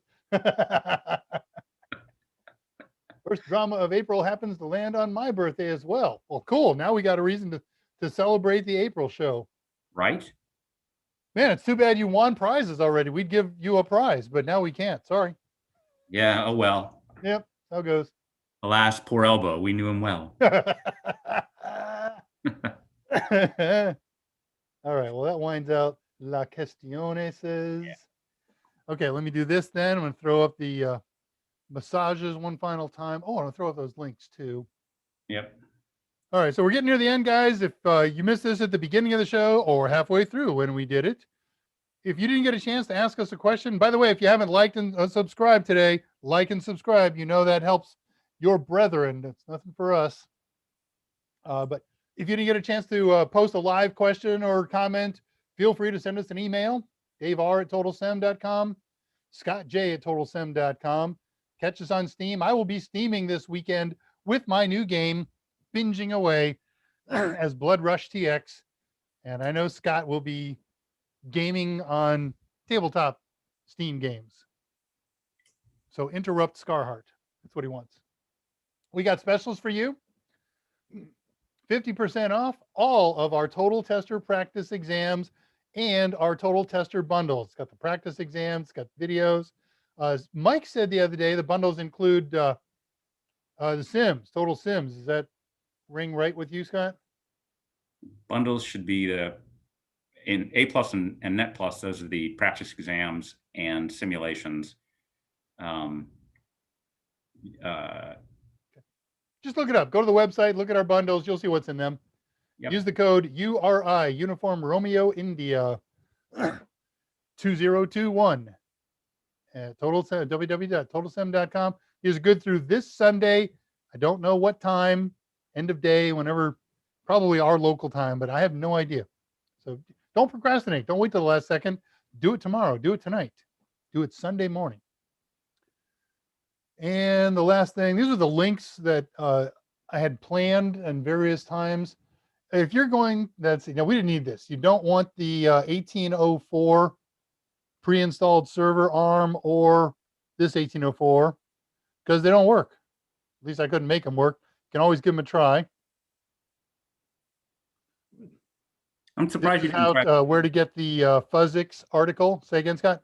I'm surprised you didn't try the short-term Ubuntu, the 2010. And they don't always have all the features in there. So 2010 is focused all on Kubernetes and Docker swarms and containers, cloud containers. So I was presuming that they took out a lot of the stuff that wasn't that, but it's worth a try. I got something to work. I'm happy. This is where you can get the current 64-bit ARM version of Raspberry Pi beta. Again, it choked on me. So as I look at this thing, then the only thing that's of value is the tutorial that we used on GitHub and the interesting article about running Fuzzix on the Raspberry Pi Pico. Good stuff, Dave. Yeah. And that leaves us with the last minute. Any last minute questions? Ask now. I know there'd be 35 questions that pop up as soon as I say that. We're going to leave. Wait, I got a long question. Right. So all good. I think we are ready to say thank you for participating in the AMA and hanging out with us for the last couple hours. And we'll look forward to seeing you either on Discord right after this or on Monday for Yep, Mike's about 10 or Andrew. 15 minutes for me. I'll be in shortly. Okay, There so- are so many people to thank. So Scott, right here with me, Michael Smyer working the back channels, Mike Meyers for allowing us to do this. And of course, it's all pointless without you guys. So thanks for coming. Everybody have a good, safe weekend. Hope it's starting to warm up in your part of the world. Certainly is here. And we look forward to doing it all again. So Absolutely. until Monday's show and our next show, you guys have a good week, good weekend, and we will say good night. And we'll do awkward stare for 5 seconds. I wonder if anybody's still on. Look at that. I don't know. Are Only you one sure? person has left us. Oh, Are look we at everybody live? blasting all the messages. Maybe I'll just stay awkward and watch 200 messages come blasting by. That's like the highest. I'm looking at the turn off, turn on page. The highest message density that we get for the entire stream happens now. No Discord, says Alex. Okay. Yep, she's got study time. All forgiven. We'll miss you. Thank you, Alice. All right, enough of awkward stare. We'll see you guys. Bye-bye. Bye. Be well. And we're still online. Except we're off now.